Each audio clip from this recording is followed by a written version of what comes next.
اعوذ باللہ من الشیطان الرجیم، بسم اللہ الرحمن الرحیم۔ میں ہوں زہر احمد خان اور آپ دیکھ رہے ہیں ابراق ٹی وی۔ آج عید الفطر کا اور خوشیوں کا بابرکت دن ہے۔ 30 روزوں کے بعد اللہ تعالیٰ نے یہ ہمیں خوشیوں کی صورت میں عطا کیا ہے امت مسلمہ کو۔ مسلمان ایک سارے مہینے روزے رکھتا ہے، عبادت کرتا ہے اور پھر اسے خوشی ملتی ہے، لہٰذا سب سے پہلے ہم آپ کو عید مبارک کہیں گے۔ آپ جہاں بھی ہوں، جہاں بھی رہیں، خوش رہیں اور سدا خوشیاں آپ کے دامن میں بھری رہیں۔ خوش نصیب ہیں وہ لوگ جن کے والدین موجود ہیں، جن کے بہن بھائی موجود ہیں، جن کی آل اولاد ہے اور سب باہمی اتفاق سے آج عید منا رہے ہیں۔ یہ وہ خوشیوں کے لمحے ہیں جن کو ہر شخص کو سمیٹ لینا چاہیے، کیونکہ زندگی بہت مختصر ہے۔ اس زندگی کا کچھ پتہ نہیں کہ کس وقت یہ داغ مفارقت دے جائے، لہٰذا اس مختصر زندگی میں جتنی زیادہ کوشش ہو مل جل کے ملنساری سے ہی رہیں اور خوشیاں سمیٹیں، کیونکہ یہ ایک دفعہ چلی گئی پھر دوبارہ نہیں آنے والی ہے۔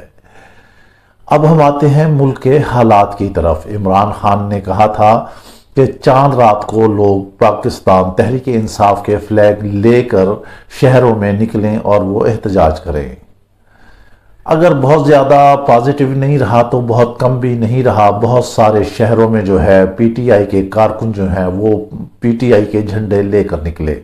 یہ بھی تاریخ میں اور اس پاکستان کی تاریخ میں پہلا ایسا سیاسی تجربہ ہے کہ جہاں لیڈر موجود نہیں ہے لیکن اس کے ورکر سڑکوں پر موجود ہیں۔ پھر انہوں نے کہا کہ ہم مئی کے اینڈ تک جو ہے فوراً جو ہے کال کی احتجاج دیں گے اور آپ لوگوں نے اسلام آباد پہنچنا ہے۔ قوم کو انہوں نے پوری طرح چارج کیا ہوا ہے۔ ابھی عید کے دن بھی بنی گالہ میں اجلاس ہوا ہے جس میں انہوں نے اسلام آباد کی جانب مارچ کرنا اور دیگر چیزوں کو جو ہے زیر بحث لایا ہے اور باقاعدہ کمیٹیاں بنا دی گئی ہیں تاکہ لوگوں کو لایا جا سکے اور 20 لاکھ لوگ جو ہیں اسلام آباد میں اکٹھے ہوں۔ شیخ رشید کے حوالے سے حکومت کہہ رہی ہے کہ وہ انہیں وہاں گرفتار کرنے گئی لیکن وہ وہاں پر موجود نہیں تھے، جبکہ وہ حکومت کہتی ہے کہ جب شیخ رشید کہتے ہیں کہ جیل میری سسرال ہے اور ہتھکڑیاں میرا زیور ہے، تو آج سسرال اور زیور انہیں تلاش کر رہا ہے۔ شیخ رشید نے کہا ہے کہ مئی کا مہینہ خوفناک ہے، میرا بھتیجا مسنگ ہے، مجھے کچھ پتہ نہیں کہ کہاں پر ہے۔ اسی طرح حکومت نے اور بھی جو ایف آئی آر درج ہوئی ہیں توہین مذہب کے حوالے سے، اس میں وزارت داخلہ کے حوالے سے یہ بات سامنے آ رہی ہے کہ وہ عمران خان کو بھی گرفتار کرنے جا رہے ہیں۔ بس یہی اقدام جو ہوگا وہ ان کی غلطی ہوگی، حکومت کا بلنڈر ہوگا۔ سیاست کو سیاست کی حد تک ہی چلنا چاہیے، جمہوریت ہی چلنا چاہیے، جمہوریت کو جمہوریت کے حساب سے ہی چلنا چاہیے۔ پارلیمانی نظام ہے اور یہاں پر احتجاج کرنا ہر ایک کا حق ہے اور ہر ایک کا حق ہے کہ وہ اپنا احتجاج کرے اور اپنا احتجاج کو ریکارڈ کرائے۔ عمران خان اس وقت کہہ رہے ہیں کہ الیکشن ہونے چاہیے اور فوراً الیکشن ہونے چاہیے۔ وہ کسی سے بھی کسی طور بھی ملاقات کرنے کے لیے تیار ہی نہیں ہے۔ شیخ رشید نے کہا کہ میں ہمیشہ اداروں کے ساتھ کھڑا رہا، میں 2-3 دن سے کوشش کر رہا ہوں لیکن کوئی ابھی تک جواب نہیں مل رہا، لیکن اگر اداروں سے عمران خان کی جنگ ہوئی تو میں عمران خان کے ساتھ کھڑا ہوں گا۔ 70 سال ہو گئے میں ہمیشہ اداروں کے ساتھ کھڑا رہا، لیکن اس دفعہ میں یہ سمجھتا ہوں کہ عمران خان کے ساتھ زیادتی ہوئی ہے۔ خاص کر جو امریکہ کی دفاعی تجزیہ نگار ہیں ان کا انٹرویو آنے کے بعد تو مزید اور اس چیز پر مہر سخت ہو گئی ہے کہ مداخلت اور سازش ہوئی ہے۔ ہم آپ کو یہ بات بتاتے ہیں کہ جب مداخلت ہوتی ہے تو سازش ہوتی ہے اور جب سازش ہوتی ہے تو پھر مداخلت ہوتی ہے۔ دونوں لازم و ملزوم ہیں اس آپس میں ایک دوسرے کے ساتھ۔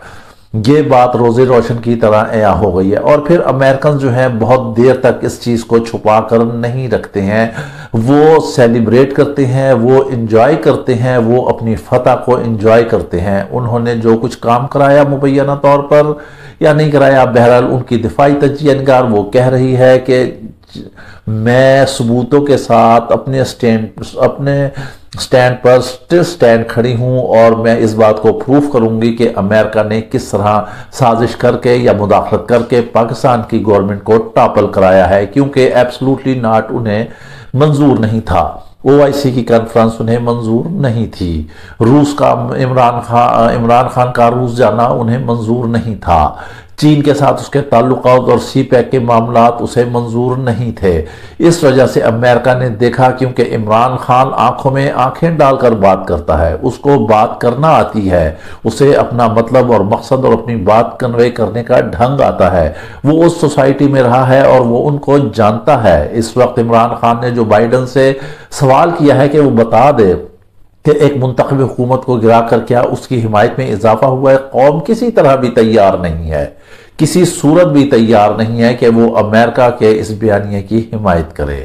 اب اس وقت ہمارا ملک انتہائی کروشل حالات میں دشوار گزار راستوں سے گزر رہا ہے، اور اگر خدا نخواستہ یہ حالات اسی طرح رہے اور مئی میں جمع غفیر اسلام آباد آن پہنچا اور اس سے پہلے کہ انتخابات کا اعلان نہیں ہوا، تو یہ سوچ لیں کہ یہ حالات اس وقت جو ہیں کنٹرول سے باہر نکل جائیں گے، حتیٰ کہ اگر عمران خان بھی چاہے گا کہ وہ عوام کو یا قوم کو روک لے تو وہ بھی ناممکن ہوگا۔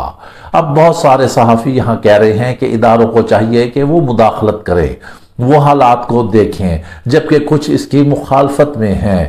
ہم یہ کہتے ہیں کہ نہ ادارے دیکھیں، نہ سیاست دیکھیں، نہ جمہوریت دیکھیں، نہ پارلیمانی نظام دیکھیں، نہ صدارتی نظام دیکھیں، آپ یہ دیکھیں کہ وطن ہے، وطن کے لیے کون قربانی دے رہا ہے، کون صحیح راستے پر ہے، بس خاموش ہو کے آپ اس کے ساتھ کھڑے رہیں۔ یہ وطن ہے تو سب کچھ ہے، ہم شروع سے ہی ایک ہی بات کہے جا رہے ہیں۔ عمران خان نے قوم کو ازبر کرا دیا ہے کہ اس وقت حکمرانی پہ جو بیٹھے ہیں وہ مبینہ طور پر چور ہیں، کرپٹ ہیں، ان کے اربوں روپے کے سکینڈلز ہیں، انہوں نے گرفتار ہونا تھا، ان کی 60% کابینہ جو ہے وہ ضمانت پر ہے۔ قوم بھی یہ اس بات کو کافی حد تک ازبر کر چکی ہے۔ اب آپ دیکھ لیں، مسجد نبوی کا تو ایک واقعہ ہو گیا جو توہین مذہب ہوا اور اس کی ہر ایک نے مذمت کی، اور وہاں پر وہ واقعہ نہیں ہونا چاہیے تھا، وہ غلط ہوا، کس نے کیا، کس طرح ہوا، کوئی پلان تھا یا نہیں تھا، اس میں عمران خان نے کہہ دیا ہے کہ وہ تو یہ کبھی سوچ بھی نہیں سکتے کہ اس سرزمین پر کسی کو کہیں کہ وہ اس طرح کے نعرے بازی کرے۔ اب وزیر خزانہ مفتیٰ اسماعیل کراچی آتے ہیں، ان کا دیکھ لیں کس طرح سواگت ہوتا ہے تھپڑوں سے۔ مریم اورنگزیب عوام میں پھنس جاتی ہیں، وہاں دیکھیں آپ تصدق جو ہیں انہیں جان بچا رہے ہیں، وہاں پر عوام کیا کر رہی ہے۔ اب اس وقت جو نیریٹو عمران خان لے کر چلے تھے وہ قوم کے ذہنوں میں چھا چکا ہے۔ عمران خان قوم کے اذہان، ذہنوں اور دلوں پر حکمرانی کر رہے ہیں۔ اب یہ جنگ ایک نظریے کی ہے۔ جی ہاں، جو ہمارا پاکستان بنا تھا دو قومی نظریے پہ، اگر اس طرح کے حالات رہے تو اللہ نہ کرے، اللہ نہ کرے، ہماری آزادی کے لیے خطرات ثابت ہو سکتے ہیں۔ دشمن تو پہلے ہی نگاہ لگائے بیٹھا ہے کہ جیسے ہی حالات خراب ہوں تو وہ فوراً سے پہلے جو ہے پاکستان پر خدا نخواستہ حملہ کرے یا کچھ کرے۔ ظاہر ہے ایسے میں کون سا ایک ادارہ ہے جو آگے بڑھے گا؟ کون سا ایک ادارہ ہے؟ کوئی سول ایسا ادارہ ہے؟ کوئی پولیس آگے بڑھے گی یا اور کوئی آگے بڑھے گا؟ نہیں، اس میں ایک ہی ادارہ ہے جس کے جوان وطن کی خاطر جان دیتے ہیں۔ انہیں سیاست میں نہیں آنا چاہیے، ہم کہتے ہیں نہیں آنا چاہیے، لیکن جب وطن پر آنچ آ جائے تو انہیں ایک لمحے کے لیے بھی انتظار نہیں کرنا چاہیے۔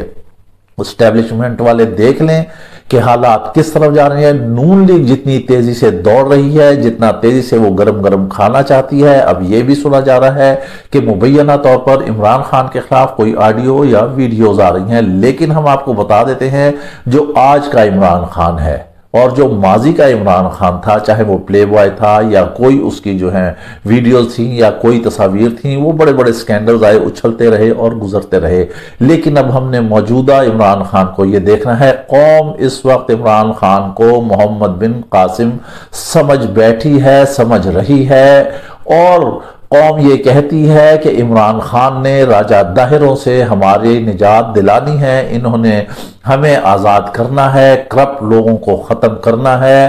ادارے دیکھ لیں، چونکہ عمران خان اب کسی طرح بھی کسی کے ساتھ بھی بیٹھنے کے لیے تیار نہیں ہے۔ ہمارے ذرائع بتاتے ہیں کہ ان سے رابطے کیے گئے ہیں، کچھ خاص دوست ان کے پاس بھی گئے ہیں، کچھ پیغام بھی لے کر گئے ہیں۔ عید کا موقع تھا، کہیں شاید مدعو بھی کیے گئے تھے، لیکن کہیں بھی وہ اس بات پر بات ہی کرنے کے لیے نہیں تیار ہیں۔ وہ صرف یہ کہتے ہیں کہ امریکہ نے سازش کر کے، اس نے مداخلت کر کے مبینہ طور پر میری حکومت کو گرایا ہے، کیونکہ جو چیزیں میں چاہ رہا تھا، جو میں کر رہا تھا، وہ امریکہ کو نہیں سوٹ کرتی تھی، اور ہم کوئی غلام نہیں ہیں۔ ہم کوئی نوکر نہیں ہیں جو کسی کی بات پر چلے، ہم ایک آزاد وطن ہیں، ہمارے قائد اعظم نے ہمیں آزاد وطن لے کر دیا، اس لیے ہم آزاد فضاؤں میں سانس لیں گے اور اپنے فیصلے خود ہی کریں گے۔ وہ کہتے ہیں کہ مبینہ طور پر یہ امپورٹڈ حکومت ہے، یہ سارے امریکہ کے فیصلے لاگو کرے گی اور ملک جو ہے خدا نخواستہ دیوالیہ ہونے کی طرف رواں دوا ہے، مہنگائی جو ہے وہ عروج پر پہنچ چکی ہے۔ پی ٹی آئی والے کہتے ہیں کہ نون لیگ والے ہوں یا یہ جو بھی ہیں، یہ جہاں جہاں دنیا کے جس ملک میں جائیں گے وہاں ان کے ساتھ ایسا ہی سلوک ہوگا، انہیں تھپڑ پڑیں گے، جوتے پڑیں گے، گندے انڈے پڑیں گے۔ اب بات یہ ہے کہ وہاں تو توہین مذہب آ گیا، باقی ملکوں کا کیا کریں گے؟ اب آج عید کا دن تھا، سیاستدان جو ہے مسجدوں میں جاتے ہیں، اجتماعات میں جاتے ہیں، نماز پڑھتے ہیں، اپنے حلقے میں جاتے ہیں، وہاں ووٹروں سے ملتے ہیں، پھر اپنے گاؤں میں ڈیرے پہ بیٹھ جاتے ہیں، لوگ آتے ہیں اور ملتے ہیں، اور یہی ان کی ایک سیاست کا طریقہ ہے جو علاقے میں چلتی ہے۔ لیکن اس مرتبہ کیا ہوا، یہ بھی ایک تاریخ کا انہونا واقعہ ہے۔ سب سیاستدانوں نے دائیں بائیں کہیں چھوٹی ووٹی مسجد میں دائیں بائیں ہو کر نماز پڑھی ہے، کیونکہ انہیں خطرہ تھا۔ جب آپ لوگوں کے اتنے دامن صاف ہے، آپ عوام کو باور کرائیں، آپ ابھی تک یہ عوام کو باور کرانے میں ناکام رہے ہیں کہ آپ کے دامن صاف ہیں۔ عمران خان عوام کو یہ باور کرانے میں کامیاب رہے ہیں کہ آپ کرپٹ ہیں، آپ چور ہیں، آپ امپورٹڈ حکومت ہے۔ عمران خان کا بیانیہ اس وقت صرف پاکستان میں ہی نہیں پوری دنیا میں چل رہا ہے، باہر کے ملکوں میں بھی لوگ نکل آئے ہیں۔ اب تو ہم یہ دیکھتے ہیں کہ امریکہ میں ہمارے دوست ہیں، ہماری ان سے بات ہوئی تو انہوں نے کہا کہ عمران خان ملک اور قوم کے لیے اچھا تھا، اس کے ساتھ زیادتی کی گئی ہے۔ دیکھیں جب باہر سے فیصلے آئیں گے تو یقینی طور پر وہ ان کے مفادات کے ہوں گے جو انویسٹمنٹ کریں گے، ہمارے مفادات کے کبھی بھی نہیں ہوں گے۔ ہم اپنے مفادات کے فیصلے اپنے آپ خود ہی کر سکتے ہیں، لہٰذا ہم بھی یہ ضرور کہیں گے، اس بات کو سیکنڈ کریں گے کہ ادارے آگے بڑھیں، حالات کو دیکھیں، حالات کو کنٹرول کریں۔ پارلیمانی نظام رہتا ہے، جمہوریت رہتی ہے، صدارتی نظام آتا ہے یا نہیں آتا ہے، کیئر ٹیکر گورنمنٹ بنتی ہے یا نہیں بنتی ہے، مسلم لیگ نون کی حکومت رہتی ہے، پی ٹی آئی کی حکومت رہتی ہے یا نہیں رہتی ہے، لیکن وطن رہنا چاہیے۔ ہمارا وطن جو ہے وہ سب سے اعلیٰ و رفع ہے، ہماری آزادی جو ہے بے تحاشا ہماری ماؤں بہنوں، ہمارے آباء و اجداد نے قربانیاں دے کر حاصل کی ہے۔ اس آزادی پر کسی صورت کمپرومائز نہیں کرنا چاہیے، تماشا نہیں دیکھنا چاہیے۔ اگر تماشا دیکھتے گئے تو یہ بہت بڑی فلم بن جائے گی اور پھر یہ کسی کے قابو میں نہیں رہنی ہے، لہٰذا آگے بڑھیں، قدم اٹھائیں اور حالات کو کنٹرول کریں۔ اس کے ساتھ ہی آپ ہمیں اجازت دیجئے، اپنا خیال رکھیے گا اور ساتھ ہی اپنے اس چینل کا بھی۔ اللہ حافظ۔